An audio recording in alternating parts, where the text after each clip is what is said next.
Hello people, we are back again and we are still going on with our topic, the cpanel. Last time in our previous session we talked about how to create an email address, and we did that by creating one, and then we also talked about how to access that email from our webmail interface. Like, you have the email created, but now you need to access it from the internet. We call that webmail. So like, we also did that. And you have any question, you have any recommendation, you have any comment, don't hesitate to like us, like our page, subscribe, and click on the bell for notification of other videos as they come up. That's the only way we can help each other. We are still in the cpanel, and our section is still email. Last time we talked about email accounts. We created one and we accessed it via webmail. Today we want to talk about authentication. And before we talk about authentication, something else that you need to know, it's about email routing. What do we mean by email routing? Email routing only explains like how are your mails being fetched, where are your mails being fetched from. Are you having your email on the same hosting server that your website is, or you are having your email elsewhere, apart from, as in the emails are elsewhere, far away from where the website files are being hosted.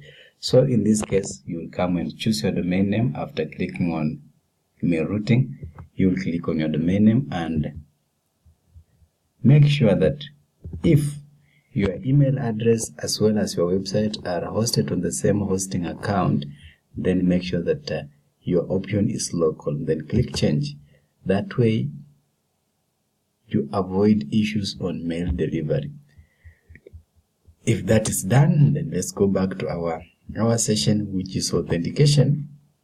Now, there are two things that you need to know about authentication. For you to send and receive email successfully, we have the sender and the receiver. The sender, which is you, dispatches an email from an email address at domainname.xx, for example. The receiver receives that email with a handshake. We call that SSL handshake. Now, when there is no confirmation between the sender and the receiver, for example, the email that you are sending was not confirmed, as in seemed not to come from a recognized user, that email will bounce back. That one takes us to our point of view, which is DKIM. DKI, or in short form, is called DKIM. DKIM will assist in verifying the incoming email. Is this email coming from a verified user? Yes, then it comes in. Then SPF, an SPF record, will authorize the outgoing email. You send out your email, it goes out. So like, servers which have got both the DKIM and SPF records enabled dictate that you who is accessing the cpanel, who is using cpanel, should also implement the same. You should make sure that your SPF and DKIM records are enabled. That way you avoid emails bouncing back. Point for you to note: in case you send an email to your client and it bounces back, what you do, just get the IP address from that client. How do you get the IP address from that client? You go to your browser and you type there dot,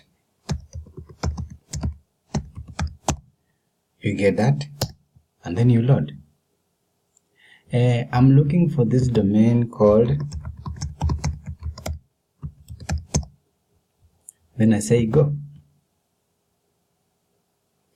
Now this portal is going to share with us the settings or the servers from where this email is hosted.